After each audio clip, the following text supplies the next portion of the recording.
¿cómo están? Bienvenidos a Mamás en el Backstage, donde hablamos de la maternidad con humor, con realidad y sin filtros. Soy Mariana Escafi, mamá de 2, y sean todos bienvenidos a un nuevo episodio. Antes de comenzar, quiero darle las gracias a nuestro patrocinador, el doctor Samir Hane, cirujano plástico y reconstructivo, especialista en cirugía mamaria, facial y corporal. Toda su información la pueden conseguir en sus redes sociales, Dr. Samir Hane. Aquí les dejo toda la información abajo. Y también los quiero invitar a que escuchen y vean el reel que tenemos en colaboración en Instagram, donde hablamos de la reconstrucción mamaria, que yo sé que es una información muy valiosa para muchas mujeres que quizás quieran un poco más de esta información. Entonces ahí les dejo todo para que lo escuchen. Y ahora sí, empecemos este episodio con Eileen. ¿Cómo estás, Eileen? Hola, muy bien, Mariana, ¿y tú? Bien, muy feliz de que estés acá. Tu historia tiene mucho. Tenemos que empezar desde un principio con esta historia para que las personas tengan un poquito de contexto de quién es Eileen. Entonces empecemos por ahí. ¿Quién es Eileen? ¿Cuántos hijos tiene? Mejor dicho, un pequeño resumen. Bueno, tengo una hija, tiene 5 años. Soy abogada, trabajo en el sector público, trabajo en la rama judicial y además soy docente universitario. Y bueno, soy mamá, el trabajo más importante. Y trabajo más importante. Y peor fuiste remunerado. alumna de Jorge, mi esposo. Así es, hace bastante ya. Pero ¿sabes qué le dije y se acordó de ti? Pues solamente vi una materia con él. Bueno, Jorge tiene una memoria impresionante y él me dijo, ¿es serio, Eileen? Claro, yo me acuerdo de ella y tal. Impresionante, él es así. Bueno, entonces vámonos para empezar tu historia en el momento que quedas embarazada. ¿Qué pasa? Bueno, tenía, no sé, 27 años. Tenía poco de estar viviendo con el papá de mi hija. Nosotros éramos novios, nos habíamos ido a vivir juntos y pues teníamos planes y queríamos tener hijos, pero no estábamos como súper en la tarea obsesionados de tener un hijo, no. Digamos como que si se da bien. Yo sabía que tenía unos temas hormonales complicados. Pues ya yo había ido al ginecólogo y pues tenía que hacerme tratamiento porque tengo varios poliquísticos, tenía la testosterona alta, de hecho tenía la prolactina altísima. Entonces, digamos que para iniciar en el tema de tener un bebé, pues igual me tenía que hacer un tratamiento. Siempre he sido muy irregular, así que tampoco, digamos, que no me viniera el periodo fuera algo extraño para mí. Después de la convivencia, más allá de que hubiéramos sido novios antes, pues la convivencia no fue la mejor entre nosotros dos y pues tomamos la decisión y yo dije, yo me voy del apartamento, me devuelvo para mi casa y bueno, ahí miramos lo que hacemos con el apartamento que teníamos arrendado y eso, pero creo que no. Esto no funcionó. Exacto, creo que no funcionó y ya está. Cuando tengo 8 días de estar en mi casa con mi mamá, me voy a montar en un bus que voy para el trabajo. En ese momento yo dirigía un consultorio jurídico. Me monto en un carrera 54 que van a 10 kilómetros por hora, tú sabes, ¿no? El bus arranca. Yo realmente hoy no sé si fue que me dio mareo o qué pasó, pero yo no logré agarrarme y yo rodé por todo el bus. O sea, desde la puerta hasta el fondo del bus, que la gente en el bus le empezó a insultar al conductor, óyeme, imbécil, idiota, ¿qué te pasa? Mira. A todas estas, yo no tenía ni idea en ese momento que ya yo estaba embarazada. Y pues, que estaba empezando. Yo me enteré súper temprano, 5 semanas, 6 días. Nada.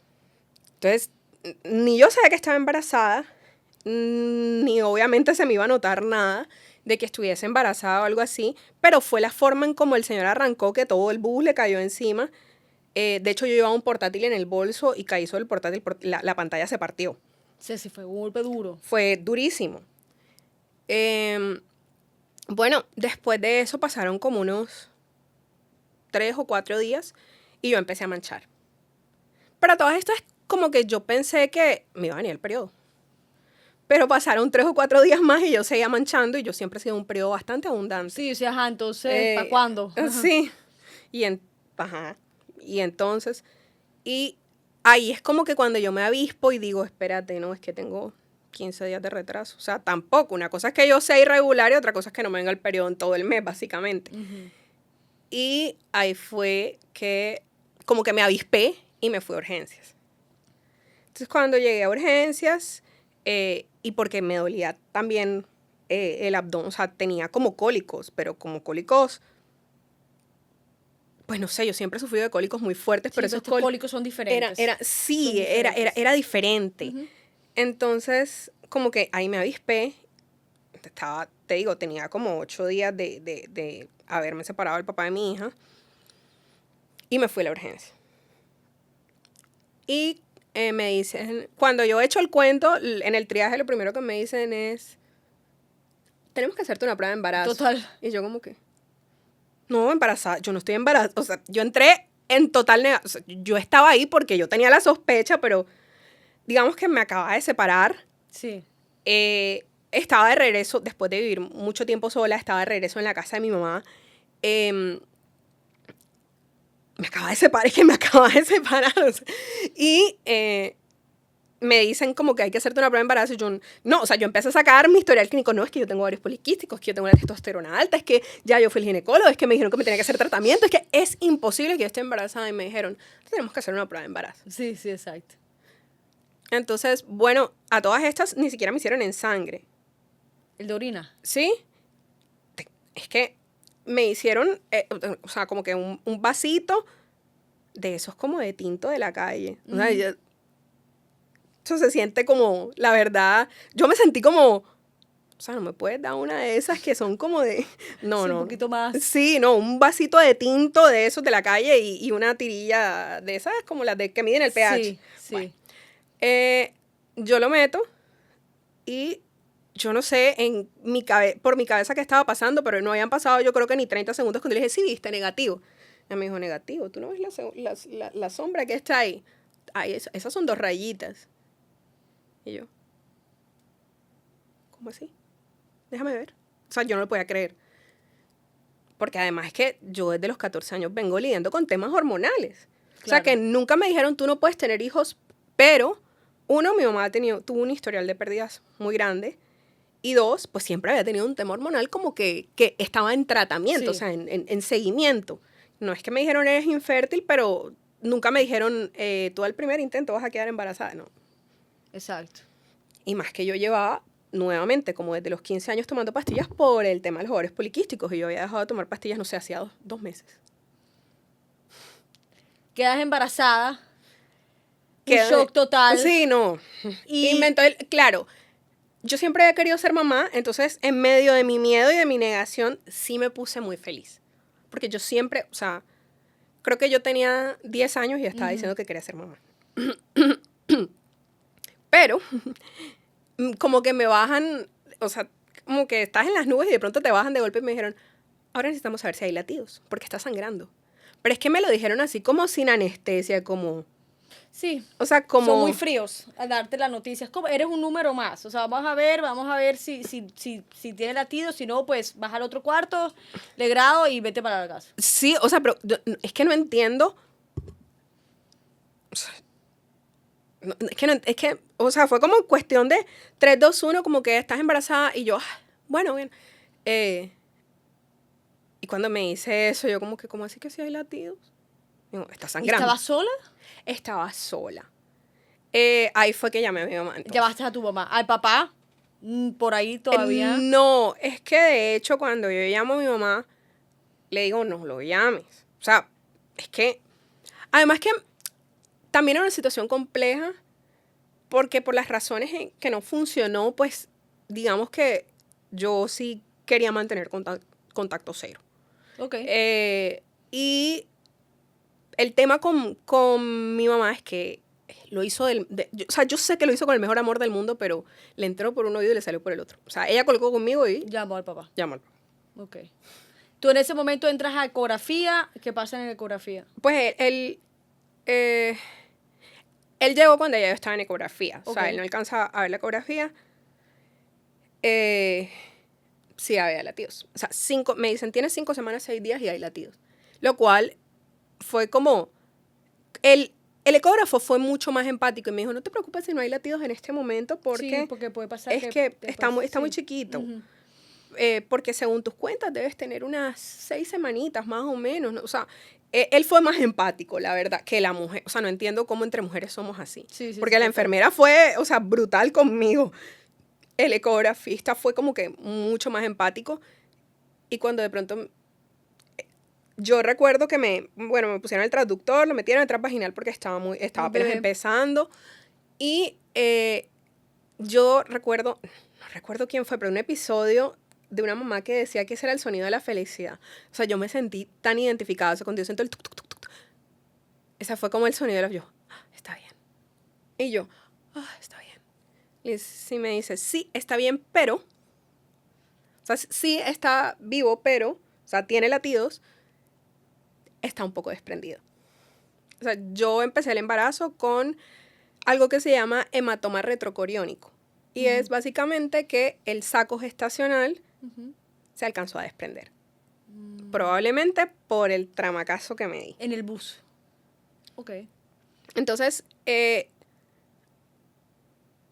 ahí yo me empecé a volver obsesiva. Obsesiva que es, ¿cuánto mide el hematoma? ¿Por qué mide? ¿En qué lugar está localizado? Y tú me veías a mí con Dr. Google. Sí. Sí, probabilidades de que un embarazo, o sea... Explícanos un poquito más. O sea, el desprendimiento crea un hematoma. Sí, entre la pared, o sea, es como sangre entre la pared del útero y donde se pega el embrión. Bueno, y eso hace que esté separado, desprendido. Ok. Más o menos. ¿Y cuáles eran las indicaciones que tú tenías que tener para que todo estuviera bien? 5 semanas, 6 días ya yo empecé el embarazo incapacitada. O sea, ¿Acostada? Sí. No, por favor. Que por cierto también me trajo muchos recuerdos. Mi mamá pasó mi embarazo acostada. O sea, yo empecé ya mi embarazo con terror. Sí, como que estás repitiendo la historia de tu mamá. O sea, de tu mamá contigo en la barriga. Sí. Entonces, ya de por sí, no te agaches, solo levántate al baño, no cojas peso, estás incapacitada por... creo que de entrada me dieron como 6 semanas, solo de entrada. Y bueno, tienes que ir a un ginecólogo. Cuéntanos un poquito, Eileen, ¿cuál fue la reacción del papá de tu hija? Pues al principio creo que fue una buena reacción, realmente. De hecho, nosotros nos dijeron mucho, y quiero decir que esto no es culpa de nadie, esto fue culpa mía porque yo no debía escuchar esos consejos. Y el tiempo me dio la razón como que miren, viene un buen camino, piénsenlo bien. La familia y bueno, todas estas historias un poco tradicionales y o sea, no quiere decir que yo no crea que es muy bonito que sus hijos tengan a sus papás juntos, pero hombre, si no se puede, no se puede. Sí, es mejor sí. que papá y mamá sean felices separados, sí. A que sean absolutamente infelices juntos. Total. O sea, ¿ustedes vuelven? Sí. Sí. Entonces, yo no quería al principio, pero bueno, después de como una semana que todo el mundo me insistió, yo accedí y vuelvo al apartamento. Pero bueno, la cosa ahí ya estaba complicada porque, bueno, en ese lapso de tiempo me tocó buscar, ir a la ginecóloga, me mandaron unos óvulos de progesterona que se introducen y ya para ese momento ya yo tenía náuseas. Pero los óvulos de progesterona tienen efectos secundarios entre esos. Eso puede llegar a ser un efecto secundario. Y yo, o sea, es que yo no, o sea, yo todavía no sé cómo sobreviví ese embarazo porque yo no podía ni siquiera oler ni huevo, ni carne, ni pescado, ni pollo, ni la leche me daba, cualquier lácteo me daba agriera. O sea, yo comía fruta y agua con gas. ¿Qué pensabas tú en esos momentos de quietud y donde uno no puede hacer nada, donde llegan todos los pensamientos del mundo entero porque literal uno no está haciendo nada? Mi prima, a todas estas, una prima con la que yo me crié como una hermana también estaba embarazada. Mi hija y su hija se llevan 2 meses y 17 días. O sea, nada. Y yo la veía a ella trabajando, yendo al gimnasio. O sea, yo no quería hablar con ella. Y no porque no la... O sea, yo adoro a mi prima. Pero no quería hablar con ella porque para mí eso era como... Sí. O sea, y además que ella... Se supone que la del embarazo de alto riesgo iba a ser ella porque ella me lleva 8 años. Entonces, claro, pero si tú eres llegan los comentarios, pero si tú eres una mujer joven, ¿por qué la estás pasando tan mal en el embarazo? Tú eres sana, ¿por qué la estás pasando? No lo sé, amigos, o sea, quisiera saberlo, pero no lo sé. Estoy tirada en una cama, no me puedo... O sea, llegó un punto en que yo no me quería parar ni a lavarme los dientes. A mí me dio depresión durante el embarazo. Exacto. O sea, no me dio depresión postparto. Sí. Que todavía es un tema tabú, pero suele ser más común que la depresión durante el embarazo. O sea, yo nunca supe que tenía depresión, sino hasta muy avanzado mi embarazo. Lo que pasa es que estar comenzando un embarazo quieto, sin hacer nada, y añadiendo, y lo voy a decir así muy crudamente, volver a la casa de tu pareja, expareja, vuelve. No, es que fue horrible. Que no es una buena imagen para nadie. O sea, porque tú no querías volver, era porque, pues, vamos a ver qué pasa, entonces no era un buen ambiente para ti. No, fue horrible. O sea, de verdad que yo puedo decir con certeza que yo nunca había sido más infeliz en mi vida. O sea, nunca en mi vida había sido más infeliz que en ese momento. ¿Y él cómo manejaba esa situación contigo? Que tú estabas en quieta, ese depresiva. momento, él se queda sin trabajo. Nada. Lo cual para mí, pues no era problema. Igual éramos pareja, igual estábamos intentando. Yo tenía una bebé en camino, yo tenía que... Entre otras cosas, yo siempre supe que era niña. Eso es algo muy curioso, como que a mí me preguntaban y tú siempre decías niña. Sí. Y como que yo en ese momento tenía 2 trabajos, además, entonces tenía muchas maluqueras con el embarazo. Me incapacitaron, o sea, yo me la pasaba de incapacidad en incapacidad, o sea, 6 semanas incapacitada, 2 trabajas, 5 incapacitadas, 1 trabajas. O sea, eso fue, entonces yo como que tenía que proveer para la casa porque pues sí, él no estaba trabajando en ese momento. Y hay una realidad que es que a los hombres eso les da muy duro. Hoy lo entiendo mejor. Yo resentí muchas cosas que sucedieron en ese momento, pero hoy lo entiendo mejor. A los hombres eso les da muy duro. Y cuando yo le hablé de redistribuir las cargas, por ejemplo, porque igual yo tampoco podía estar haciendo peso, como por ejemplo, saca la basura. No, es que no puedo. O sea, no puedo porque... Sí, no puedes hacer nada. No puedo agacharme. No, es que lavo los platos. Oye, es que me dijeron que no estuviera de pie. O sea, y si tú estás en la casa, hombre. Y como que yo llegar, no sé, a las 10 de la noche después de dar clase, porque a veces salía a las 9:30 y encontrar la pila de platos ahí, como que ya no me empezó a mí o sea, ya la cosa se estaba saliendo como de mi control. O sea, yo de verdad reconozco que llegó un punto en que ya no se lo decía tan chévere. Sí. De hecho, se lo decía muy grosero. O sea, yo sé que yo soy una persona grosera. Pero al principio traté de manejarlo, sobre todo porque todo el mundo me decía, no te estreses, el bebé. O sea, nadie me preguntó a mí nunca, oye, ¿tú cómo te sientes? Nunca preguntan eso. Amigos de mi mamá, que la conocen de hace mucho tiempo y que, o sea, de hecho, sé que me aprecian mucho y que me quieren mucho y quieren a mi hija y que no lo hacían con mala intención. Era el chiste como que, ay, le va a pasar como a la mamá, todo el embarazo acostada. Sí, ¿sabes? Y yo como que... Qué mal chiste. Y yo como que... Qué mal chiste. Cuando ya te daban como esos permisos de pues, salir a trabajar, ¿cómo te sentías tú ahí? A mí me desespera estar en la casa. Entonces, para mí eso era... ¿Como un escape? Sí. ¿No te daba miedo? Yo sentí mucho miedo durante todo el embarazo. O sea, cuando digo mucho miedo es cada vez que yo iba al baño y de pronto veía una gotica de sangre.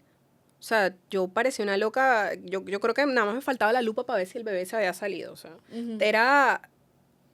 Pero digamos que a medida que la sangre mermó, yo me empecé a sentir mejor. O sea, como que empecé a sentir un poco de calma. Y lo único que no desapareció fue el vómito. Yo vomité hasta las 32 semanas. Yo casi llego a la cesárea vomitando. No, horrible. Entonces pasa, digamos, que el embarazo, ¿en qué momento, cuándo nace Abigail? Bueno, Abigail empezó a amenazar que iban a hacer desde carnavales. Ok.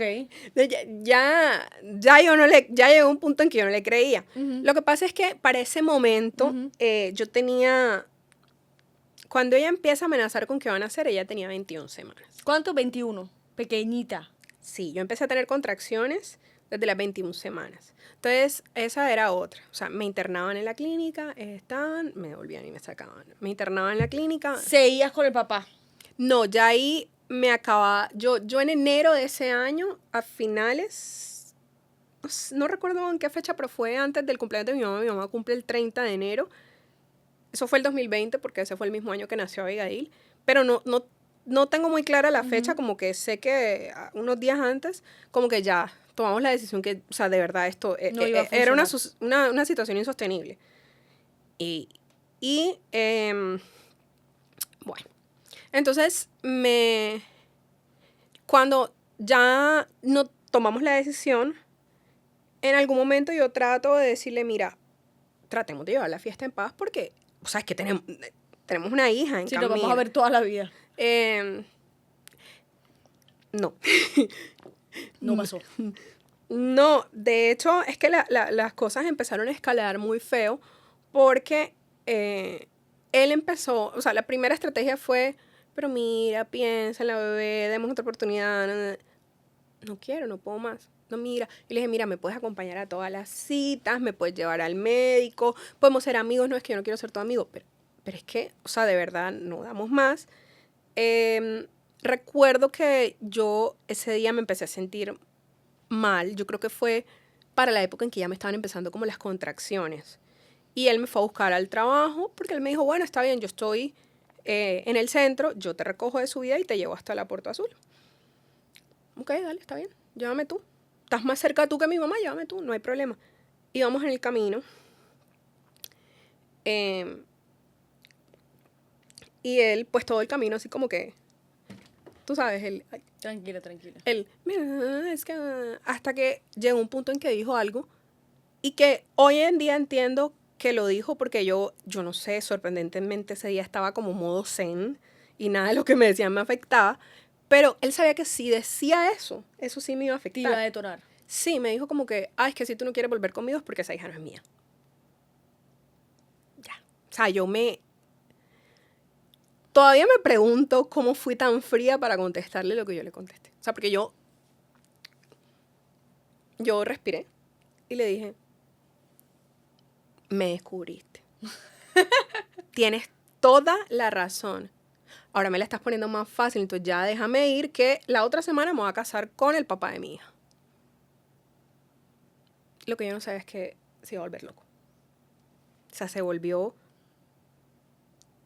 Es que, o sea, yo nunca en mi vida, ni viviendo con él, lo había visto así. O sea, a mí me dio miedo ese día. Empezó a gritar. Arrancó el carro más duro. Y llegó, o sea, en vez de llegar hasta la Puerta Azul, llegó hasta el edificio de él, se metió en el sótano que estaba oscuro, encerró el carro y me empezó a estremecer como una loca. Mira, dime tú quién es, que lo voy a matar, que no sé qué. Y yo era así. Y yo le decía, o sea, en verdad no sé cómo fui tan consciente ese día, porque yo lo único que daba para decirle es, mi mamá sabe que estoy contigo y me está llamando. Si no le contesto, ella va a ir a la policía. Va a terminar yendo a la policía. Mira, no te vas a tirar la vida. Mira, piensa bien lo que vas a hacer. Mi mamá me está llamando. Al rato como que me dijo, o sea, como que salió del parqueadero, o sea, como a las... Es que ni siquiera sé cuánto tiempo pasó, pero para mí fue una eternidad. Y salió del parqueadero y cuando terminó de salir del parqueadero, abrió la puerta del carro y me dijo, bájate que no te quiero ver más nunca. O sea, el que me abre la puerta del carro y yo como que la que no te quiero ver más nunca soy yo. O sea, yo... De hecho, a mí se me olvidó hasta ir a la clínica ese día. Yo me fui para una comisaría de familia y solicité una medida de protección. ¿Tú cómo te sentías en ese momento? Tú tenías contracciones, o sea... Yo dejé de pensar en un momento en las contracciones porque yo tenía genuino miedo. Uh-huh. Después de eso, bueno, yo solicité una medida de protección y luego estuvimos en una comisaría de familia. En esa época la comisaria me dijo, pero si ustedes ya no son pareja, entonces eso no es violencia intrafamiliar. No, ¿entonces qué es para ella? Pues no sé, porque él le dijo, lo que pasa es que esa hija no es mía, le dijo la comisaria. Entonces yo dije, ok, dale, no te preocupes. O sea, cero rollo. el colmo de todo. Hay personas que no están preparadas para ser papás, ¿sabes? O mamás, porque también las hay, ¿no? Y yo creo que hace menos daño que se hagan a un lado para que no le hagan daño a ese ser que es inocente. Totalmente de acuerdo contigo. Entonces, yo le doy gracias a Dios. Que al final, bueno, digamos que como fue algo que pasó estando él y yo juntos en su carro y demás, y el parqueadero estaba oscuro, pues tampoco es que tuviese muchas pruebas como para rebatir lo que estaba pasando. Y yo, listo, dale, no hay rollo. Después de eso, pues yo me fui a mi casa, estuve muy nerviosa y como a los 3 días estuve en la clínica. ¿Le contaste a tu mamá? No enseguida. Pero tú llegaste a la casa de tu mamá. Sí. Pero todo bien, hiciste como si no hubiera pasado nada. Sí, no enseguida. Ok. Es que la verdad no, o sea, no sabía cómo decirle a mi mamá que algo así había ocurrido. Es que yo todavía no me las creía. Claro. O sea, como que yo Surreal. o sea, si yo rebobino la película y digo, ¿eso cómo pasó? O sea, yo como no vi esa señal. O sea, es que tuvo que haber alguna señal. Y si yo echo para atrás y digo, no, o sea, es que yo nunca vi. O sea, no puedo decir que él de pronto no fuera una persona que pudiese gritar. O sea, todos gritamos, somos seres humanos. Pero yo nunca vi una señal de agresividad. Sí, y mucho menos de ese tipo. Y yo rebobino y digo, o sea, no sé, ¿será que las hormonas del embarazo también lo tenían loco a él? Porque es que, o sea, porque es que eso no fue una reacción. Y él nunca te pidió perdón, nunca te dijo... No, él niega que eso sucedió. Él dice que eso no fue así. Que eso es mentira. No, que eso no fue así, que yo estoy exagerando la situación. 3 días, en 3 días llegas a la clínica. Sí, porque empecé a sentir como un dolor aquí, como un dolor aquí. A todas estas yo empecé a sentir a Abigail muy, muy, muy chiquitica. O sea, como desde enero, que tenía menos de 20 semanas, yo sentía como un pequeño corrientazo que se me movía por la barriga. Y recuerdo que ese día como que no la sentía mucho. O sea, como que me sentía más bien incómoda, molesta. Uh-huh. Y me dicen, no, es que tú tienes contracciones. Entonces, hay que hospitalizarte. Muy chiquita, estaba muy chiquita. Sí. ¿Te hospitalizaron por cuántos días? Esa hospitalización fue un desastre. O sea, bueno, yo duré 15 días hospitalizada, creo. Sí, porque entré... No, tal vez más. Porque entré con 20 semanas y unos días y salí de casi de 24. Bastante. Sí. Yo entré sin barriga y salí con barriga. Exacto, sí, que ya las 20 y pico de semanas que empieza a salir como que la barriga de verdad, ¿verdad? O sea, la que uno dice, bueno, ya estoy embarazada, es como una barriguita todo ahí. Exacto, pero, Sí. pero como que entré sin esa barriga y salí con barriga, porque además yo soy un barrigón, o sea, yo tenía 6 meses y me están diciendo, ay, ¿cuándo pares? Sí. O sea, pero era una cosa descomunal. Y me acuerdo que empiezan como, sí, yo sentía como si me pusieran gimnasia pasiva en el abdomen. Las que se han hecho gimnasia pasiva. Ajá. Uh-huh. Y yo como, cuando le describo esa sensación al médico, me dice, no, esto es... contracciones. Sí, además que, bueno, ya la ginecóloga de urgencias ya me conocía y es amiga de mi ginecóloga. Que por cierto le agradezco muchísimo a la doctora Wendy y Angélica que se portaron divinas conmigo. Me hospitalizan y me dicen, o sea, tía, hay que aguantarte ese embarazo como sea porque tienes, o sea, no has cumplido, vas a cumplir apenas 21 semanas. Yo me acuerdo que a mí me llevan al cuarto. A todas esas, mi abuelita estaba viva para ese momento, pero era una persona mayor y ya tenía como inicios de Alzheimer, entonces mi mamá no la podía dejar mucho tiempo sola, ni siquiera se atrevía a dejarlo sola con la empleada que nos colaboraba tanto tiempo. Entonces mi mamá estaba súper dividida entre ser la cuidadora de mi abuelita y cuidar a la hija. Y cuidarme a mí que estaba hospitalizada. Y yo era, mami, no te preocupes, tranquila, yo estoy bien. Quédate con Leila, tranquila. Yo estaba súper mal, o sea, lo que pasa es que yo no le... O sea, como que no quería cargar a mi mamá con más cosas. Yo me acuerdo que cuando me dejan sola en la habitación, lo primero que hago yo es coger el celular y yo, ¿puede un bebé de 20 semanas sobrevivir por fuera del... Óyeme, pero yo no sé uno por qué hace eso. Y yo, pero es que estar solo también. Lo que pasa es que cuando uno está solo, uno llega, salen todos los pensamientos del mundo, todos los miedos, absolutamente todo. Entonces ahí te van a llegar miles de las peores escenas del mundo, lo que puede pasar. Todo, todo. Lo bueno y lo malo. Pero es que yo no sé, o sea... Y estar solo en una clínica no es fácil. Es horrible. Es horrible. En una clínica es muy fría. Y si no tienes a alguien al lado contigo y que habías pasado por un evento bien traumático para cualquier mujer, que era pues lo que pasó con esta persona, tú ibas a estar mal. Yo estaba muy mal. Sí. En ese momento todavía no me había dado cuenta, pero yo estaba muy mal. Uh-huh. O sea, como que yo, ya en ese punto recuerdo que yo no me quería levantarme ni a bañarme. Yo ni siquiera me había dado cuenta de eso, sino que hoy en retrospectiva digo, oye, que yo ni siquiera me quería levantar a bañarme. O sea, como que las enfermeras creo que ya se lo sospechaban porque llegaban y me decían como que tenemos que cambiar la cama. ¿Por qué no aprovechas y te echas agüita?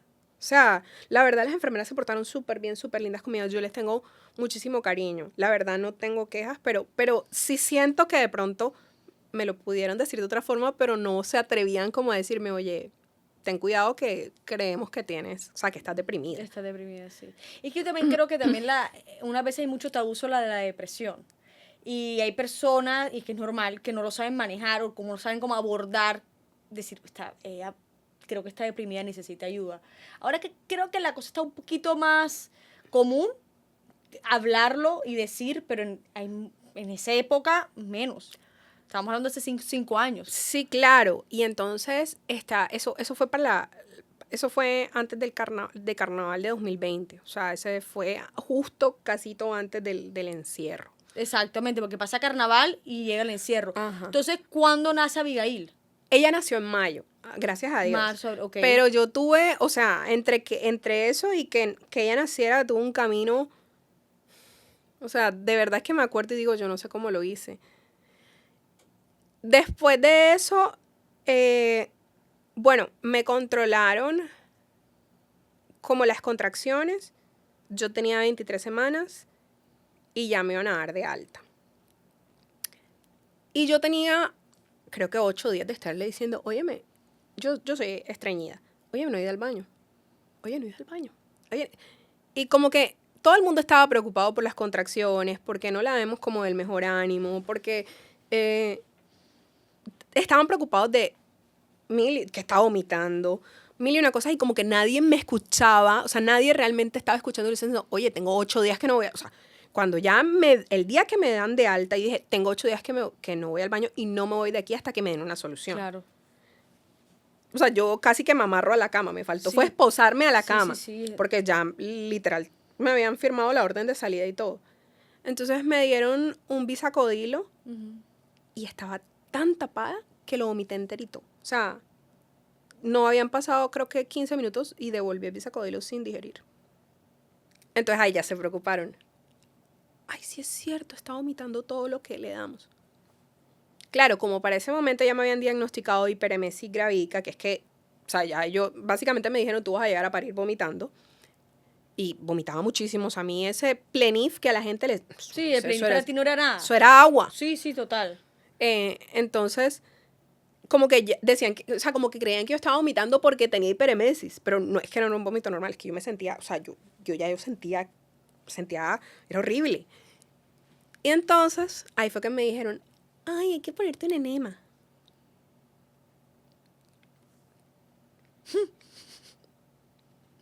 El enema. El enema.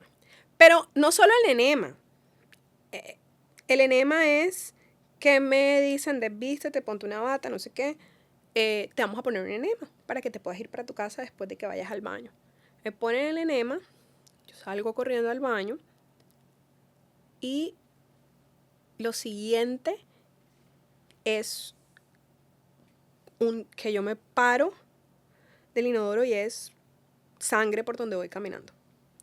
Me he desmayado O sea, llaman, doctor, yo lo único que me acuerdo es que, doctor, ese pobre doctor, no me preguntes el nombre, pero lo que sí te puedo decir es que era un pollito de doctor, o sea. Era un pelado. Mira, ese pobre pelado. Pobre pelado. O sea, yo creo que se estaba estrenando de doctor. Y entonces mi primera chamba, algo así. Tal cual. O sea, de verdad yo creo que acababa de recibir el cartón y estaba ahí. Con el caso más complicado de todos, pobre pelado. No, y me le he desmayado en los brazos. O sea, desnuda, sucia, llena de sangre. Me le he desmayado. Porque claro, cuando lo llaman así, él corre y él alcanza a llegar. Me le he desmayado en los brazos y me acuerdo que lo único que le dije fue salva a mi hija. Y, o sea, lo siguiente que recuerdo es que ya yo estaba en la cama acostada. Oh, Dios mío. Y él, ahí al lado, así. Es que se rascaba la cabeza, me mira. Déjame buscar un libro, espérate un momento, que no me acuerdo que esta parte que hay que hacer. No. Pobre, o sea, de verdad que pobre. Mira, le tocó el peor piso. Él buscó Google también. Sí, yo creo, porque pobre, mira, pobre pela, de verdad, o sea, de verdad, no, y se portó, o sea. Pero si lo está escuchando todo bien, no te preocupes. Sí, o sea, de verdad me cargó desnuda del baño, o sea, me puso en la cama, me tapó, porque mi mamá me dijo, él cuando te puso en la cama, él mismo tuvo como la delicadeza. Ay, qué lindo. O sea, 20 de 10. Si por alguna razón él me está viendo, 20 de 10. Pobre pelado. ¿Y qué pasó? ¿Por qué te sangraste? Me hizo una fisura. Ay, juego. Niña, pero a ti te pasó de todo. Es que fue horrible.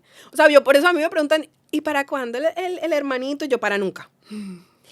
Vamos a ir a adelantarnos al momento donde nace Abigail, porque yo sé que ahí hay otra historia totalmente impresionante y que también has batallado muchísimo para estar donde está ella. Entonces vamos a ir a adelantarnos al momento del parto de Abigail. Que fue un momento que me imagino que fue un parto totalmente también fuera de lo común. Sí, total. Programada. Estábamos, sí, a raíz de eso fue que a mí me programan cesárea. Porque, claro, cuando esto sucede, no me preguntes de dónde, pero sacan un coloproctólogo en un lunes de carnaval.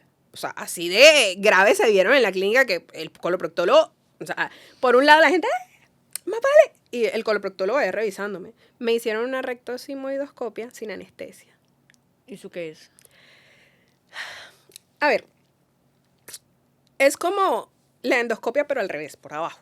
Ay, ¿y por qué sin anestesia por el bebé? Porque estaba embarazada, tenía un embarazo de alto riesgo y a mí me preguntan, bueno, el anestesiólogo me dice, bueno, te tengo que decir, o sea, es que me lo dijeron cuando ya yo estaba sobre la camilla. Bueno, te tengo que decir algo. Necesito mamá, porque sabes que mamita. Necesito mamita, que me digas tu decisión. Y yo, ajá, mi decisión de que es que te tengo que informar de los riesgos de la anestesia para tu embarazo, sobre todo en esta etapa del embarazo, pero así. Y yo, ajá, y entonces, pues la otra opción es que te la vamos sin anestesia. Yo le dije, bueno, haz lo que tengas que hacer, hazlo sin anestesia. No. Eso te mete en el coso y eso empieza como a inflar por dentro. Sí. Me acuerdo que a mí se me salieron las lágrimas. Con el gastroenterólogo, que también se lo agradezco mucho, me acuerdo que me sobó la cabeza y me dijo, tu hija tiene que estar muy orgullosa de ti. Eres muy valiente. Increíble. Esas fueron mira, yo creo que... esas palabras valen todo. Sí. Claro. Y ahí fue cuando ya me encontraron destrozada, llorando todo el tiempo, sola en la habitación. Y me llamaron al segundo ángel que tuve yo durante el embarazo, que fue el psiquiatra. La ginecóloga Wendy de la Puerto Azul, a quien le agradezco mucho, me dijo, te voy a llamar a psiquiatría. Mi reacción fue, yo no estoy loca, porque me vas a llamar a un psiquiatra. Pero después lo entendí. O sea, a mí conversar con Juan Camilo me salvó. O sea, de verdad, me salvó. Y aprovecho para decirle a cualquiera que si siente que necesita ayuda, que la busque. Porque yo no estaba en un buen lugar. Estaba... no, sí, destrozada.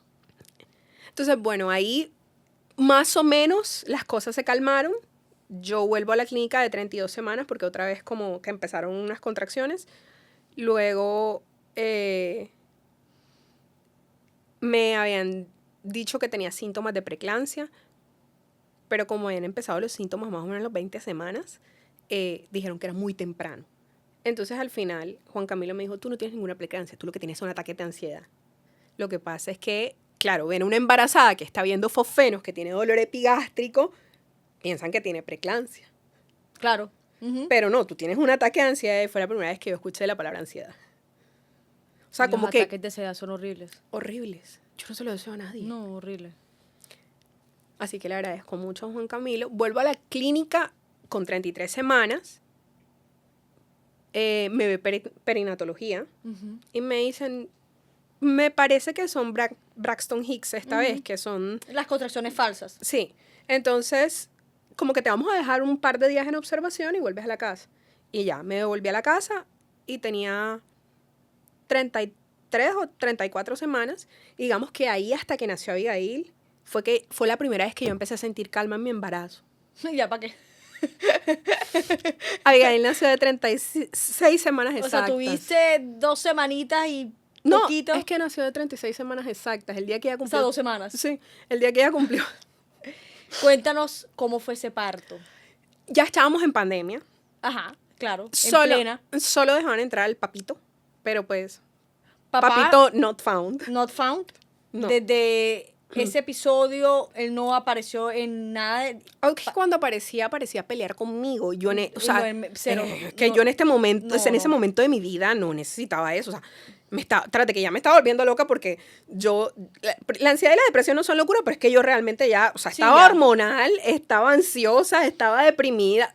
Era too much. O sea, Sí. yo no podía, o sea, no podía con otra cosa con más. otro carga. Entonces, ¿quién te acompaña? Nadie porque, Mamá no podía. no, mi mamá Ok. no podía porque No era la pareja. Ujú.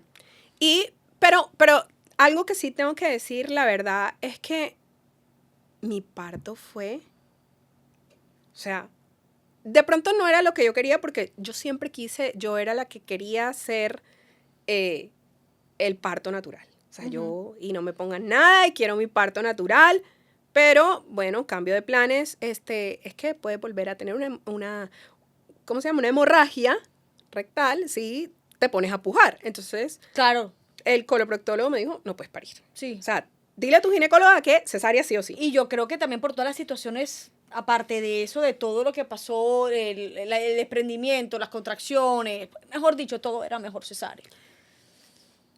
A todas estas, ¿sabes que el desprendimiento se había reabsorbido? O sea, Ah, sí. Sí, te había quedado tan chiquitico que ella estaba súper bien. Estaba creciendo súper bien, estaba en el percentil 80, o sea... Súper bien todo. Sí, era una bebé grande, tenía mucho líquido amniótico, o sea, todo, o sea, esas 2 semanas fueron mis 2 semanas de baby blues. Sí, claro. O sea, estabas perfecta. Digamos que sí, ya estaba incómoda porque tenía un barrigón y como que, ya, o sea, ya quiero que salgas, ya es suficiente, amenazaste mucho y ahora no quieres salir. Total. Nace la bebé, Abigail. Sí, fue una cesárea muy bonita, o sea, como te digo, no era lo que yo quería, pero yo había contratado STEM, entonces Abby tiene células de Madres. del cordón umbilical y sangre de células madres criogenizadas. El mismo pediatra que me recibió a mí, yo le pedí el favor que recibiera a Abby. Él todavía ejerce porque en ese tiempo estaba muy, muy joven y ahora pues es uno de los pediatras más conocidos en Barranquilla, Freddy Fara. A mi tío. Tío Freddy. Ah, sí. Ah, mira Lo que... amo con todo mi corazón. Te amo, tío. Ajá. Mira que es que él es primo de unas primas de mi mamá. O sea, mi mamá y él no son primos, pero las primas de mi mamá sí son primas de él. ¿Quién? Odette Sad. Ah, ok. Listo. Dale. Sigamos la historia. Bueno. Y Yo entonces llamé Freddy a Freddy. recibe O sea, a Abigail. Freddy me recibe a mí también. Entre otras Ajá. cosas porque él es intensivista. Sí. Y bueno, yo también nací de 36 semanas. Sí. Y porque mi mamá había tenido muchas pérdidas, entonces pues le programan cesárea porque no querían errores. Entonces yo había hablado ya con Freddy, le había dicho que yo quería que él también recibiera a Abby. Había hablado con los de STEM, entonces iba a estar STEM. Mi ginecólogo era quien iba a atender mi cesárea. Y tuve la fortuna que normalmente es un ginecólogo y un médico general, pero la doctora Wendy ya me había tomado tanto cariño, tanto nos conocía que ella dijo, no, yo te acompaño. Y como eran amigas, te acompaño. O sea, yo al final tuve 2 ginecólogas en sala. Sí, eso, qué bonito, estuviste acompañada. Sí, y entonces, bueno, las instrumentadoras, el personal de STEM. O sea, yo me sentí súper acompañada. El mismo Freddy llegó y me tomó la foto. O sea, él la recibió, me la puso acá, le tomó la foto. O sea, yo tengo la foto de cuando la acaban de sacar y cuando me la ponen acá. O sea, fue súper lindo. Mi mamá no estuvo ahí conmigo porque no podía, pero yo nunca me sentí sola. O sea, repito, no era lo que yo quería porque yo quería parto natural, pero al final fue el parto perfecto. O sea, fue cesárea, pero fue el parto perfecto. O sea, yo atesoro ese momento de mi vida acá. O sea, fue... Sí, no tengo palabras. Qué lindo. Gracias a Dios fue así y que estuviste acompañada. Y nace Abigail, digamos que todo perfecto, nace. Todo perfecto. En el formulario, tú me comentas de una situación con Abigail.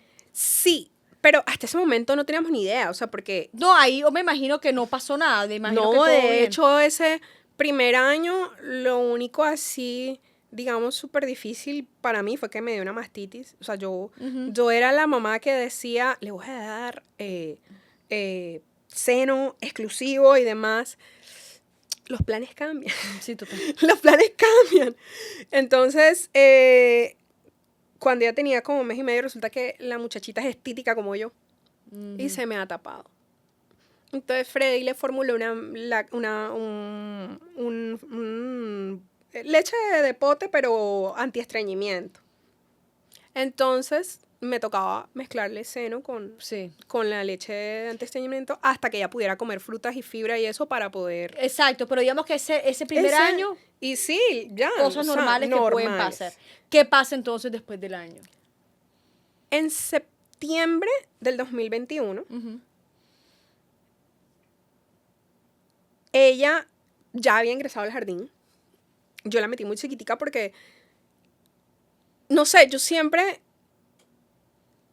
creo que me dejé llevar un poco por el tema de que ahora están muy atrasados y no empiezan muy temprano. Ya hoy en día tengo otra percepción de la... Pero sí es verdad, hay muchas que sí, que empiezan muy temprano y está bien. Empezó temprano y ¿qué pasó? ¿Qué pasó? En el jardín hubo un brote de virus de boca, mano, pie. Ajá. Entonces, el tema de virus boca, mano, pie le produjo la fiebrecita normal y eso. Ella no estaba queriendo comer y estaba como muy irritable. Todas estas, pues ese virus, digamos, es muy común entre los niños. Sí, súper común. Escolar, así que yo tampoco le presté mucha atención. Hasta que un día, ella, la mano izquierda, como que yo veía como que no le respondía igual. Y como que perdía el equilibrio. Ella ya caminaba súper bien. Ella desde el año corría.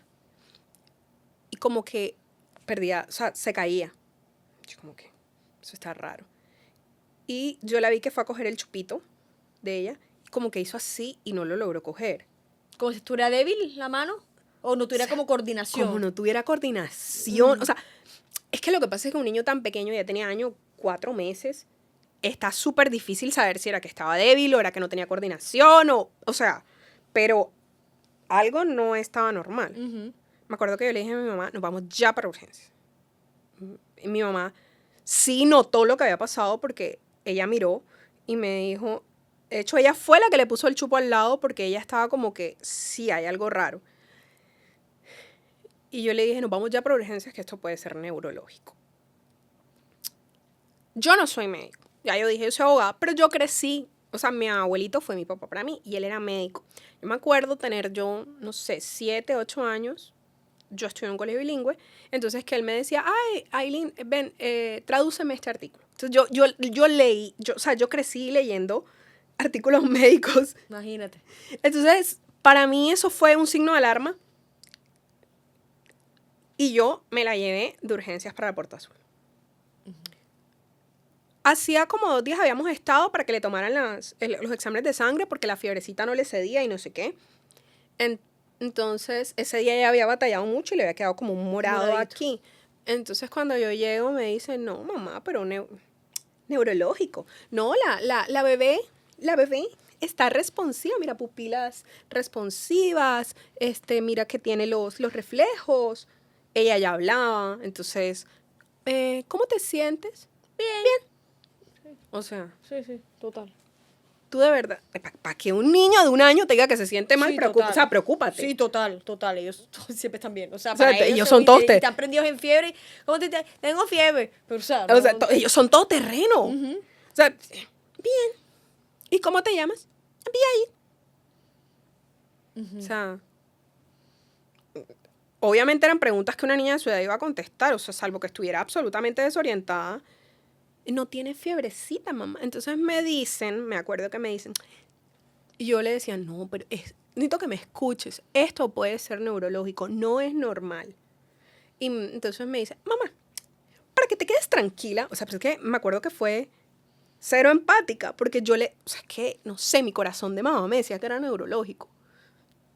Para que te quedes tranquila, le vamos a hacer una plaquita en ambos brazos, para que compares, porque puede ser mano de niñera, porque como ella hace 2 días estuvo acá, estuvo peleando mucho y se pudo haber zafado el codito. A mí eso no me... No te entró. O sea, como que... Nuevamente, doctor Google, mano de niñera. ¿Y qué significa mano de niñera?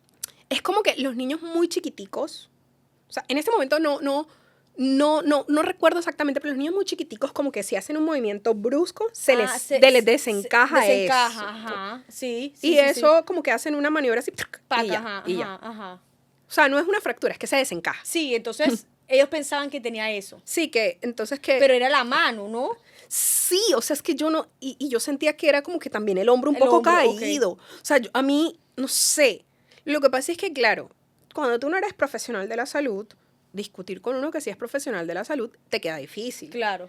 Y además cuando, o sea, tú eres la mamá primeriza, que pasó por un embarazo horrible, que ya todos te conocen, o sea, esta es la loca que viene siempre acá. Exacto. Sí, como que de vaina no tenías puntos por tu azul.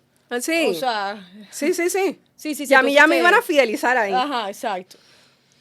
Entonces, bueno, entonces ya vamos a llamar al auxiliar clínico para que la suba a la radiografía, para que pueda ver, que seguramente si eso es una maniobra sencillita, eso le hacemos así. O sea, en ese momento, yo dije, ¿cómo que? Exacto. No, pero ¿y eso es con anestesia? No, eso. Y le hacen la radiografía. Claro, cuando le van a hacer la radiografía, Abigail estaba llorando como pero llora y de pronto, como si se apagara. O sea, el sonido... Mamás, por favor, si alguna vez esto les sucede, no dejen que nadie les diga lo contrario, no importa. Vayan a urgencias y las traten de locas. O sea, está llorando. ¡Ay! ¿Se quedó así? Así. ¿Ida? Así.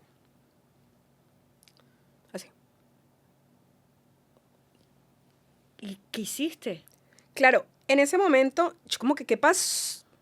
Y entonces empiezo a ver que tenía como un pequeño tic del lado izquierdo, o sea. Y yo dije, ¿qué es eso? Claro, no duró 10, 15 segundos, duró tal vez, o sea, fue muy poquito, pero yo lo alcancé a ver y el auxiliar de rayos X lo alcanzó a ver, porque, pues tú sabes, ellos están como aquí cerquita, y él dice, eso es una convulsión. Cuando me dicen eso es una convulsión, Dios mío. yo me quedé como... O sea, de ahí todo empezó a ir como en pique y como en cámara lenta. O sea, todo fue... O sea, yo... Como que... Yo veía boquitas moverse. O sea, yo siento como que todo estaba muy blurry. ¿Y la famosa doctora en ese momento no apareció más o estaba No, ahí? pues claro. Ahí cuando dicen... no sé quién te está convulsionando. Entonces, cuando quiso llegar el auxiliar clínico para bajarla de nuevo, ya ella había parado. O sea, había parado. Y cuando bajamos, afortunadamente, había el del rayos X lo había alcanzado a ver, porque si no, yo creo que tampoco me creen. Claro. Entonces, como que no, doctora, estaba convulsionando. Y dice, ¿y ustedes lo vieron? O sea, ay, Dios mío. A mí esto me pone, me estresa. Y yo como que, sí, el de los rayos X lo vio. Le dije, o sea, porque yo decía, si la mato no atiende a mi hija, pero la quiero matar. Entonces dice, mamá, vamos a dejar hospitalizada a la niña. Hay que llamar a la neuropediatra. Ahora sí. Bueno, a todas estas como que, bueno, hay que dejar hospitalizada a la niña. No sé, pues yo como que... llegó la neuropediatra, dijo que necesitaba que le hicieran un TAC. que igual no me preocupara, que, o sea, utilizó unas palabras algo así como que todos tenemos derecho en la vida a convulsionar aunque una sola vez. Más de una vez, ya hay que mirar cuál es la causa. Ok.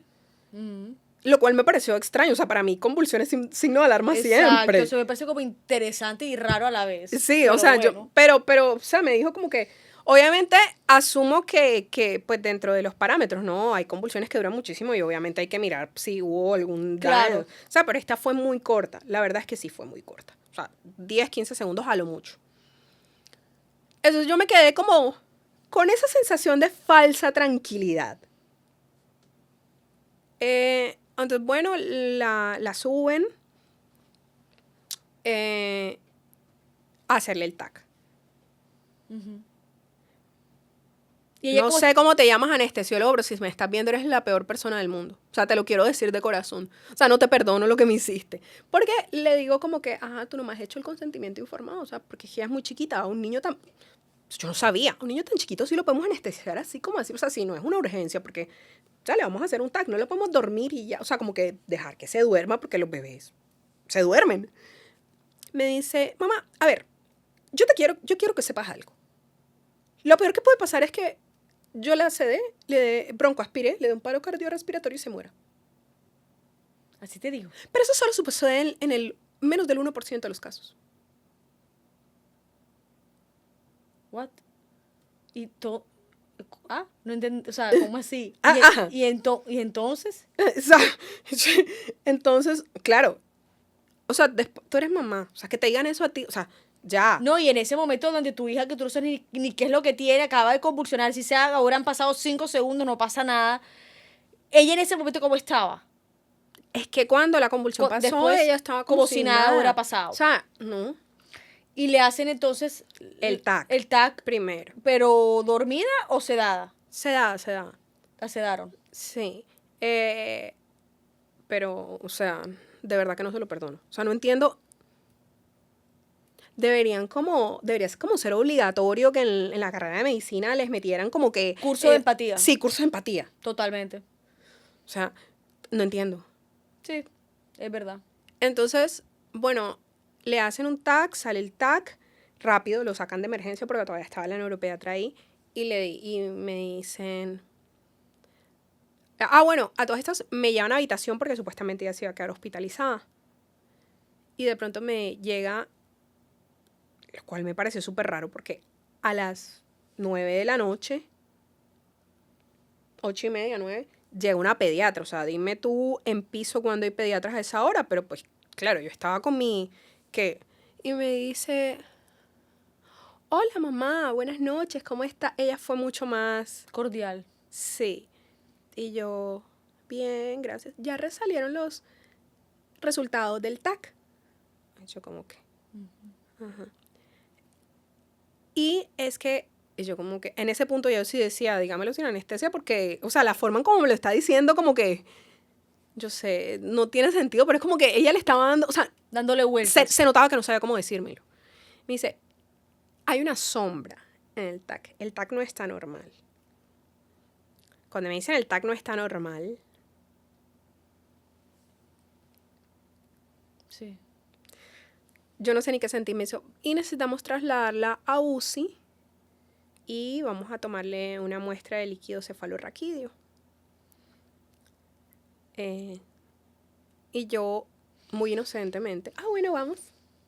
Yo me fui montando en la camilla y me dice, no, mamá, la vamos a trasladar a ella a UCI. Tú no puedes estar. Sí.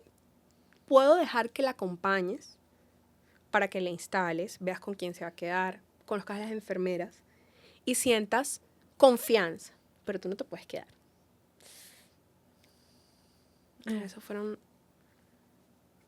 los 8 días más horrorosos de mi vida. Ella en ese momento estaba chiquita como para tú explicarle también, ¿no? Porque tenía años. Sí, año y pico. 4 años, 5. O sea, estaba muy bebé para explicarle, mira, te vas a quedar aquí con gente que no conoces. O sea, no iba a entender absolutamente nada de eso. Los únicos momentos en que ella y yo dormíamos era cuando yo le iba a visitar, que el director de la UCI, que le agradezco mucho, mandó a que no me bajaran de la camilla, porque eran los únicos momentos en que ella y yo dormíamos. Que yo me iba yo me subía en la camilla, entonces sabes que en las UCI eso está prohibido, pero como digamos que ya no tenía una herida abierta, una cosa así, a mí me dejaban. Y yo me la ponía en el pecho y entonces nos dormíamos las dos. Pero yo pasaba días enteros sin dormir, noches enteras sin dormir, porque yo sentía que me iba a sonar el celular. El celular. Y yo no me iba a enterar. Y cuando tú tienes un familiar en UCI que no te llamen, es buenas noticias. Exacto. Entonces, eso fue horrible. Ahí empezó mi martirio. Porque entonces me dicen, tiene una meningitis. Pero no sabemos por qué. Ya le estamos haciendo cultivo al líquido cefalorraquídeo, el cual al final siempre salió negativo, o sea, no había bacteria. Al parecer, el virus de boca, mano, pie. Eso es algo como que uno en cada no sé cuántos, 250,000 casos, una cosa así, puede irse al cerebro y dar meningitis. O sea, es una cosa rarísima. Entonces, primera lotería que nos ganamos y que no nos queríamos ganar. Resulta que entonces, a medida que empieza a ceder la inflamación del cerebro, le dicen, queremos hacer una resonancia para ver si hay algo más. Y entonces le hacen la resonancia, todavía hospitalizada, o sea, ella sale de UCI, pero sigue hospitalizada. Yo duré como 1 mes y medio hospitalizada con ella. Y entonces el radiólogo, cuando ve la imagen, que ya está más, ¿cómo se llama? Un poco más desinflamado, ya la meningitis se dio, dice, sospecha coincidente con patrón de moya moya. Eso es una enfermedad. Bueno, moya moya significa humo de cigarrillo, es una palabra en japonés y es una enfermedad huérfana. ¿Y por qué tiene nombre en japonés? Porque es mucho más común, o bueno, menos rara en Japón que en cualquier otra parte del mundo, y en personas cuya ascendencia es japonesa. Ni por el lado de él ni por el lado mío. El papá de mi hija es colombo-holandés. Y digamos que para el resto del mundo, por ejemplo, bueno, en China la incidencia es 1 de cada 280,000 nacimientos y en el resto del mundo más o menos 1 por cada 1.100.000 nacimientos. Súper huérfana. Es bastante rara. Es una enfermedad huérfana, lo que quiere decir que no es, o sea, no tiene una cura. Uh-huh. Tiene alternativas para, digamos, ayudar a mejorar, 1, calidad de vida, y 2, pues prevenir que ciertos síntomas sigan recurriendo. Entonces, en resumen, ¿qué es? Es una malformación arteriovenosa a nivel de especialmente de las carótidas, que son como las arterias principales que pasan por acá. Pero para ponerlo en palabras muy sencillas, en resumen, como me lo explicaron a mí, suelen ser más delgaditas de lo normal. Uh-huh. Y como son más delgaditas de lo normal, son fáciles que se obstruyan. Si se obstruyen, generan un accidente cerebrovascular isquémico. La meningitis inflamó el cerebro inflamado, sus arterias ya eran delgadas, accidente cerebrovascular isquémico. Ok. Digamos que la enfermedad la tenía ahí, pero la meningitis fue lo que la detonó. O sea, la pudo haber sido a los 1 año y medio o pudo haber sido a los 20 años. De hecho, el caso de ella es rarísimo porque normalmente las personas que nacen con moya moya se les manifiesta especialmente en 2 periodos de su vida.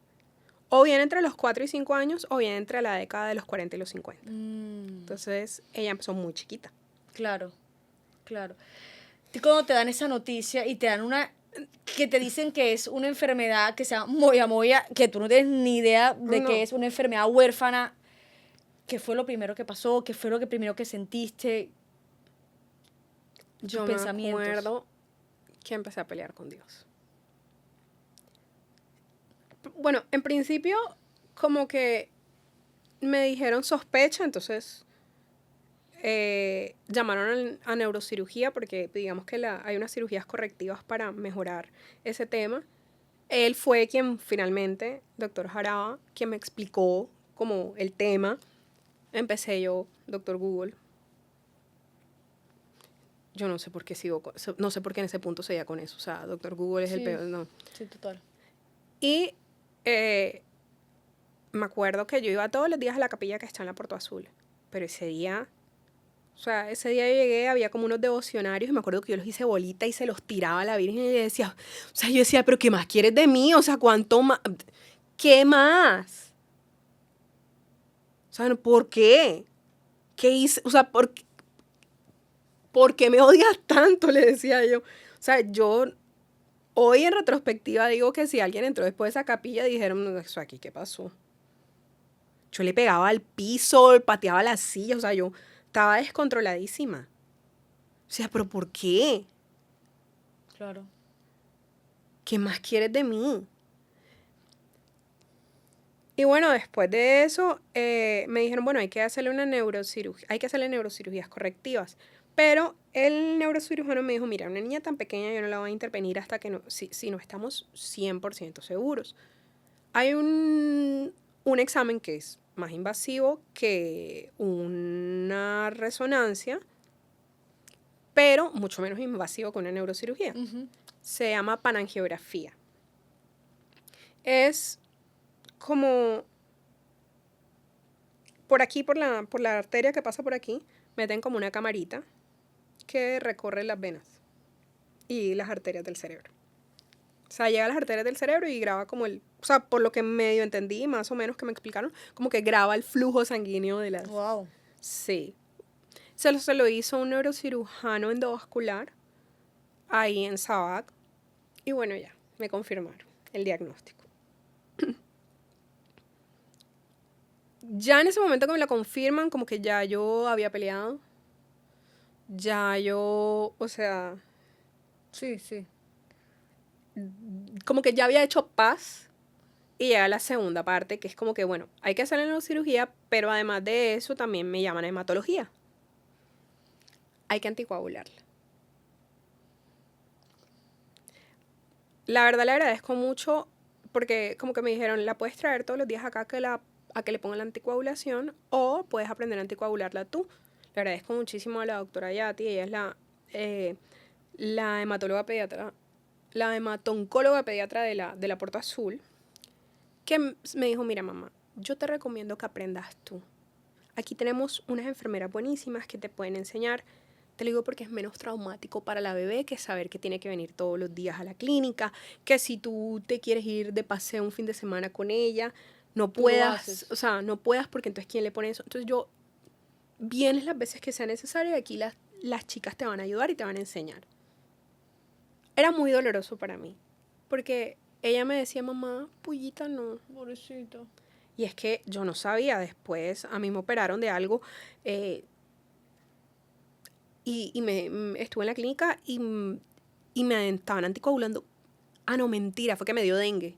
Me estaban anticoagulando y eso duele mucho. Eso arde, la enoxaparina arde horrible. Qué vaina tan horrible. Claro, ella me decía, mamá, pullita, no, por favor. Ir todos los días. Todos los días. Hasta que llegó la fecha de la primera cirugía. También tengo muchísimo que agradecerle a ese equipo médico, el anestesiólogo, el neurocirujano. O sea, todos estuvieron todo el tiempo hasta comunicándose conmigo por WhatsApp. Mira, ya entramos. Ya, mira, ya estamos haciendo eso. Mira, o sea, eso a mí me dio mucha paz. De verdad, que estuvieran... Me acuerdo que salió... Que mi miedo es que era entubada, ¿no? Obviamente. Claro. Entonces, me acuerdo que cuando me dice ya la cerró, me dijo el anestesiólogo. Y yo salí como una loca corriendo, o sea, yo me iba a meter en el quirófano. En el quirófano. Tal cual como me metí en UCI. Yo me colé en UCI de la Puerto Azul. Claro. Es que, ¿sabes que cuando está pasando algo no dejan entrar a nadie? Y ya se iba a acabar la hora de visitas, yo no había podido ver a mi hija. Entonces... ¿Te colaste? Me colé. Y me encontré o sea, la imagen más horrorosa que he podido ver en mi vida. Doctor se nos fue. Y la mamá tirada en el piso llorando y yo nada más veía, o sea, yo veía el pi. Que las mamás que dicen que las mamás que han pasado en UCI con sus hijos, que ese pitico, el piqui, piqui. Horrible. Ese es un sonido que siempre te va a acompañar y que siempre te va a estar como atormentándote. Ella sale de la cirugía. Y tiene que volver a UCI. Y tiene que volver a UCI. Por claro. vigilancia neurológica. Sí. Pero ya yo tenía como que, es que eso me trajo muchos recuerdos, porque es que la ida a UCI es horrible. O sea, los aparatos sonando, que en cualquier momento tú llegas y el bebé que estaba al lado ya no está. O sea, el niño que estaba al lado ya no está. Y tú no sabes.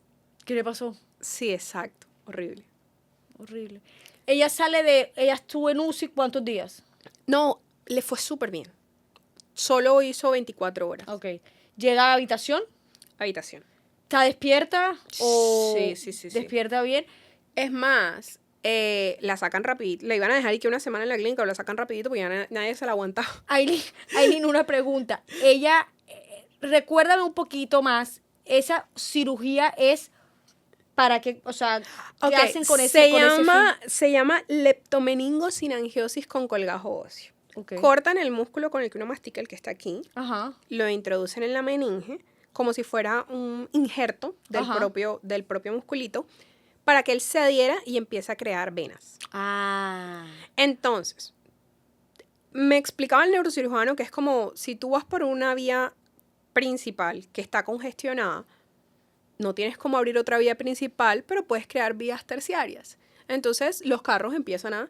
Y eso evita que la sangre se congestione y pueda, digamos que mejora y reduce la posibilidad de que se presenten obstrucciones que ocasionen accidentes cerebrovasculares. Ok. Entonces, ella sale de cirugía, sale del... Primero la operan en el lado derecho. Ah, son 2 cirugías. Sí, primero la operan del lado derecho porque o sea, era muy invasivo operarla a ambos lados, sobre todo que entre las cosas que hay que hacer es como craneotomía, ¿no? Hay que cortar el cráneo, hay que cortar el músculo. Claro, sí, es complejo. Entonces ella sale y regresa. Claro, ella sale, le dan 3 meses de recuperación, porque el neurocirujano dijo que antes de 3 meses, no. Eso fue en noviembre, diciembre, enero. Eso fue en octubre. Uh-huh. Y sí, el 19 de octubre del 2021. ¿Y la parte de coordinación, cómo estaba? Ahí empezó terapias enseguida. La fisioterapeuta de la Porto Azul, también divina. Todos los días pasaba 2 y 3 veces al día y se lo hacía como un juego. Vamos a colorear, mi amor. Y entonces le agarraba, por ejemplo, la manito derecha y empezaba a jugar con la derecha para que ella tuviera que usar la izquierda. O sea, era, bueno, ahora vamos a hacer una línea recta. Ahora vamos a gatear, ahora vamos a... Y entonces pero ella se fue deteriorando la parte de coordinación. ¿O? Ella tuvo un retroceso. Pero no, o sea, quedó ahí, no digamos que no se deterioró más. Ok. Pasan los 3 meses y le hacen la cirugía. Pasa los 3 meses y en ese periodo de tiempo se muere mi abuelita. O sea, ella muere en los primeros días de enero. Y Abigail la operan el 31 de enero. Abigail era muy, muy, muy allegada a mi abuelita. O sea, Abigail, la gente no me cree, pero Abigail hizo un duelo como de 7 meses, con 1 año y medio que tenía. Sí, me imagino total. O sea, mis hijos son más hijos de mi mamá que míos. Sí, pero es que esta no era su abuelita, es su bisabuela. Esa era su bisabuela, total. Entonces, sí. Eso fue... ¿Y cuándo la operan entonces? La operan el 31 de enero del 2022. 2022, ok. La segunda cirugía, ahora del lado izquierdo, que es el lado que estaba mucho menos comprometido. El lado que se obstruyó muchísimo era el derecho, por eso la hemiparesia era del lado izquierdo. Es como que... Cuando hay algo mal del lado derecho, se refleja en el lado izquierdo. Y cuando hay algo mal del lado izquierdo, se refleja en el lado derecho. Por eso el tic era de este lado. En ese periodo de tiempo, ella había alcanzado a hacer pequeños episodios convulsivos mientras le ajustaban la medicación.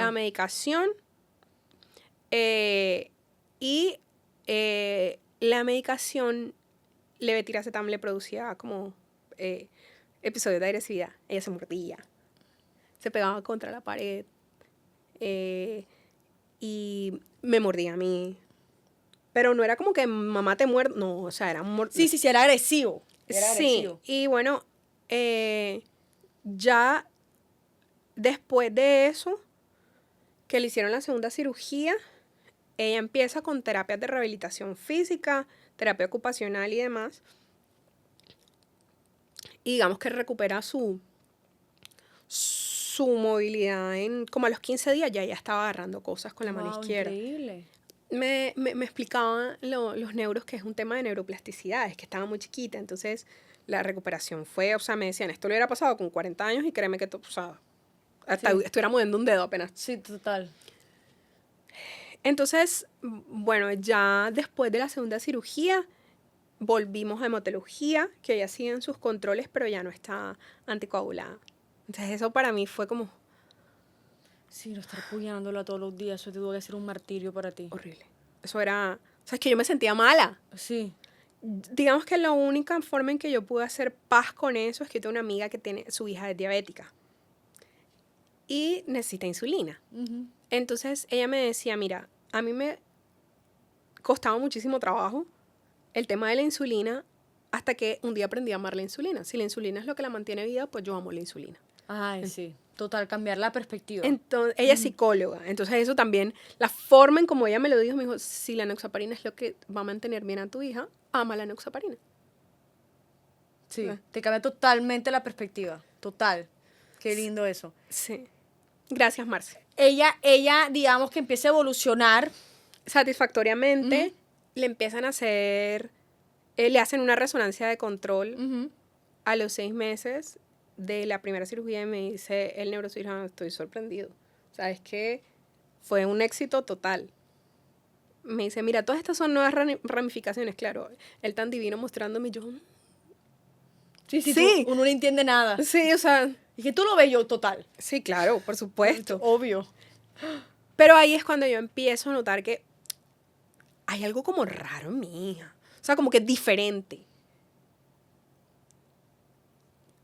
Por ejemplo, ella comía de todo y de pronto empezó a tener una regresión en la comida. O sea, como que ya no le gusta la carne, ya no le gusta el pollo, ya no le gusta... O sea, solo quería comer huevo de proteína, digamos, de origen animal. O sea, ella era la que se tomaba el jugo de espinaca con pera.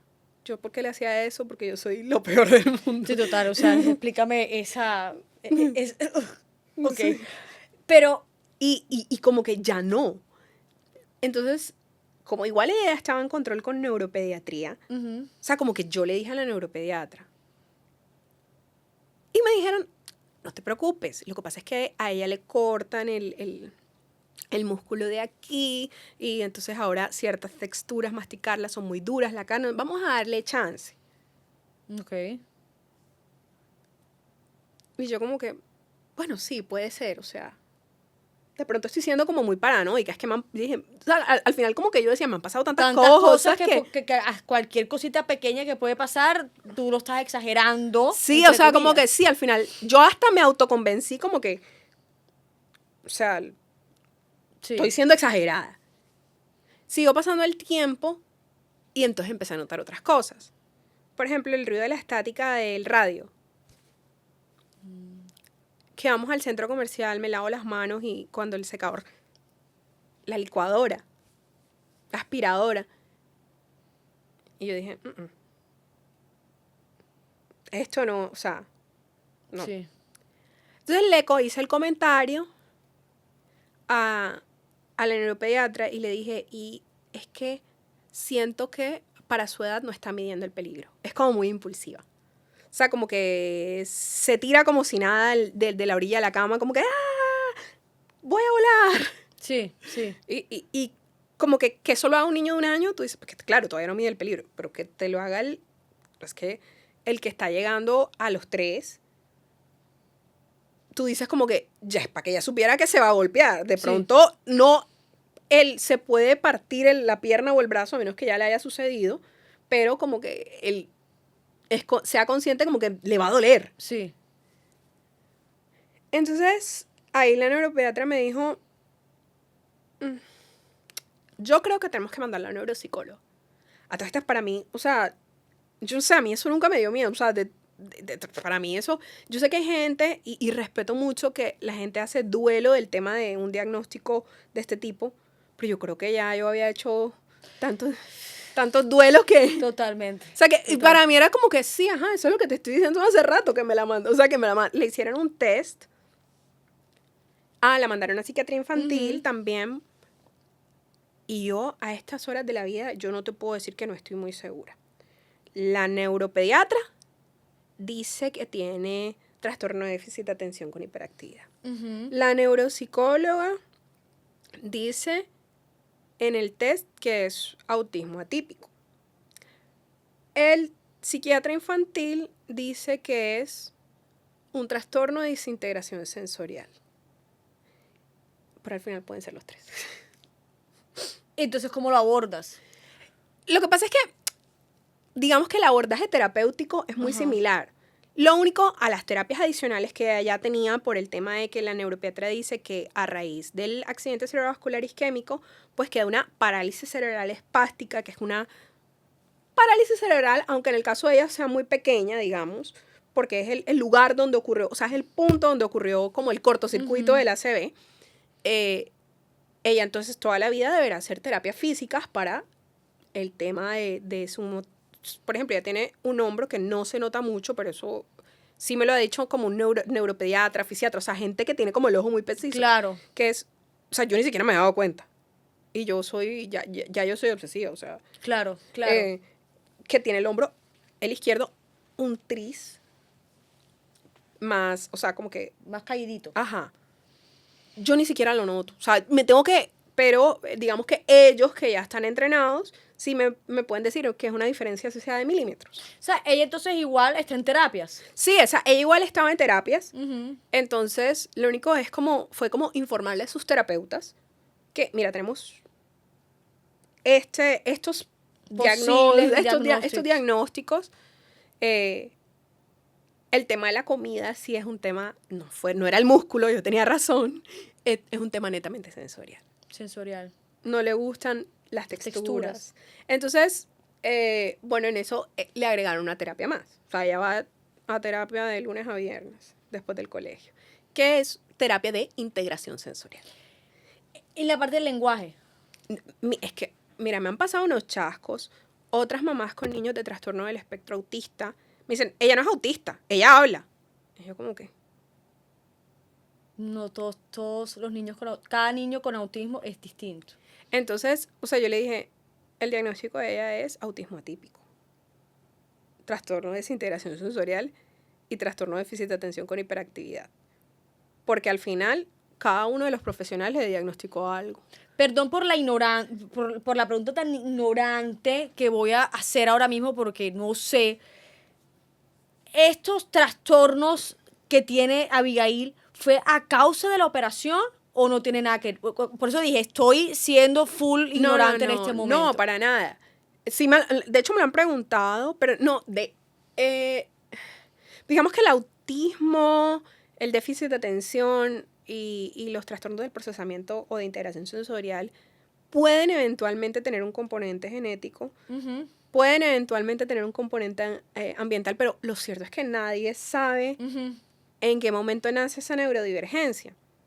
De hecho, después de que le hicieron el test a Abigail y le salieron de diagnóstico, yo siempre supe que era como rarita en el buen sentido. No lo digo en el mal sentido, o sea, yo era la niña que leía enciclopedias y no veía Barney. Entonces, yo siempre supe que yo no era como tan... Sí, entretengo lo normal, lo típico de tan una niña. Típica, exacto. Entonces, como que empecé a ver cosas de ella en mí y dije, bueno, a lo mejor es que yo también, ¿no? O sea, solo que hace, no sé, 30 años no era tan común que lo diagnosticaran, y mucho menos en mujeres. Las mujeres tendemos a enmascarar. De hecho, está comprobado científicamente que a los niños los diagnostican primero que a las niñas, porque las niñas enmascaramos. Wow, increíble. ¿Ella en este momento cómo está? Está súper bien. ¿Está súper bien? Sí. Ella está en el colegio, está en kinder, todo con sus compañeros de su edad, va a ballet, va a clases de pintura, maneja bicicleta. Y la enfermedad huérfana, ¿hay algo que hay que tener, que tener atención o estar Pues pendiente? digamos que siempre es un fantasma con el que vivo. O sea, igual todavía siento miedo. Pero pues ella va a sus controles. Ya muchos de sus especialistas la soltaron, como digo yo, ya la ven anualmente. Okay. O sea, como que ya le hacen, sí, te vamos a hacer una resonancia anual para ver cómo está el tema de la circulación. Sí, te hacemos control a ver cómo está el tema de la coagulación, porque ojo, a ti eso no se te puede alterar, porque pues se te altera y está sí, neuropediatra sí la ve cada 4 a 6 meses para renovarle sus terapias, porque ella tiene, entonces, el tema de sus terapias, pero ya de resto, Qué bien.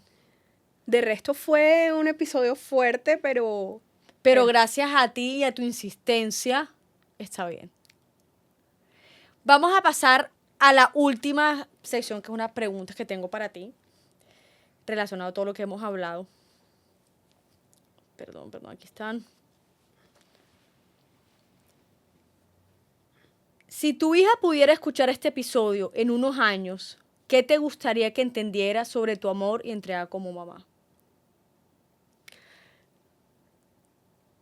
que si hoy estoy aquí contando esa historia, es por amor a ella, porque creo que ella es el ejemplo más grande de que se puede con todo. O sea, si ella con 1 año, 4 meses pudo con todo eso, se puede con todo.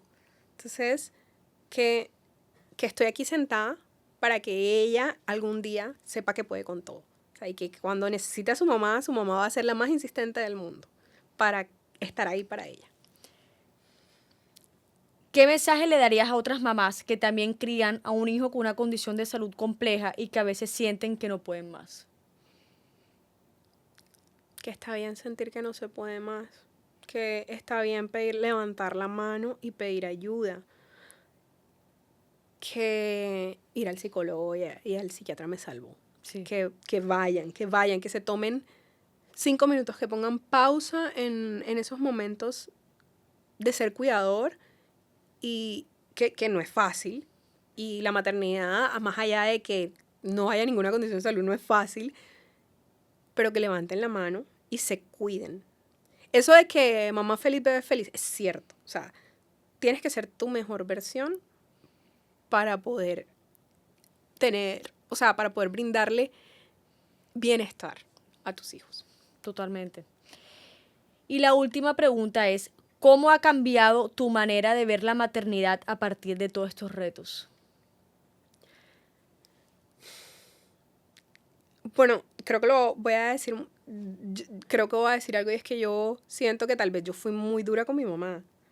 Yo fui esa niña, es que no me entiendes, es que por qué, es que no es justo, es que no me parece. Y hoy entiendo que a veces hay que decir que no. Por ejemplo, para proteger, porque hasta cierto punto la labor de uno como mamá es proteger, hasta que ya puedan tomar sus propias decisiones. Y cómo cambió mi percepción, es que ser mamá no es fácil. Mi mamá lo hizo ver muy fácil. Gracias, mami, lo hiciste ver muy fácil. Y créeme que Abigail, cuando crezca, piensa que también va a ser fácil, porque los hijos no ven, digamos, los sacrificios, las lloradas, los retos, ellos no lo ven, porque uno como mamá trata de mostrarles, digamos, que lo más bonito de todo este camino, no lo detrás, lo del backstage. Sí, aunque sabes que yo sí aprendí de esto que te estoy diciendo. Yo y él trato de serle muy real. O sea, si yo necesito llorar, yo lloro delante de mi hija y le digo, mi amor, es que la mamá está triste. O, mi amor, es que la mamá se siente cansada. Mi amor, es que la mamá también se equivoca. Yo soy de esas mamás que, y si me funan, que le pido disculpas a mis hijos porque yo no soy perfecta. Totalmente. De acuerdo contigo. Aileen, gracias por esta historia tan increíble. Te felicito porque tienes a tu hija sana contigo, a pesar de todos los retos, a pesar de todas las dificultades que pasaste. Te felicito, la verdad. Aquí tienes las cámaras por si quieres dar algún mensaje a alguna mamá o quieres dejar algún mensajito, ahí tienes las cámaras. Que si en algún momento alguna mamá necesita a alguien con quien hablar, porque está pasando por una situación difícil, sobre todo temas de salud con su hijo, pues aquí estoy, que me escriba. Así es. Bueno, muchísimas gracias y esto es Mamás en el Backstage. No se les olvide suscribirse a nuestro canal de YouTube o calificarnos con 5 estrellas por Spotify. Hasta la próxima. Bye.